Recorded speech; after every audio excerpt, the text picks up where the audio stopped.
మన శరీరంలో ఎక్కువ మందికి గ్యాస్ట్రిక్ అసలు ఎందుకు వస్తుంది, ఎలా వస్తుంది, అలాగే మనం గ్యాస్ట్రిక్కి మందులేనా దానికి తగ్గించుకోవడానికి, లేదా వేరే పరిష్కారాలు ఏమైనా ఉన్నాయా అని చూస్తే చాలా రకాల పరిష్కారాలు ఉన్నాయి. అసలు గ్యాస్ట్రిక్ అన్నది మనకి ప్రాబ్లం అన్నది కాదు.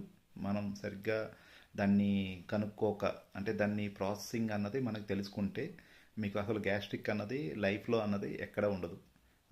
దానికి ఎటువంటి జాగ్రత్తలు తీసుకోవాలంటే, ఫస్ట్ ఆఫ్ ఆల్ మనం తినేటప్పుడు చాలామంది ఎక్కువగా లిక్విడ్ ఐటెం తీసుకుంటాం. అంటే ఘన పదార్థాలు తినేటప్పుడు లిక్విడ్గా, అంటే వాటర్ కానీ కూల్ డ్రింక్స్ కానీ అలాంటివి అన్నది ఎవరన్నా తీసుకుంటే ఎక్కువగా వాళ్ళకి తొందరగా గ్యాస్ట్రిక్ వస్తుంది.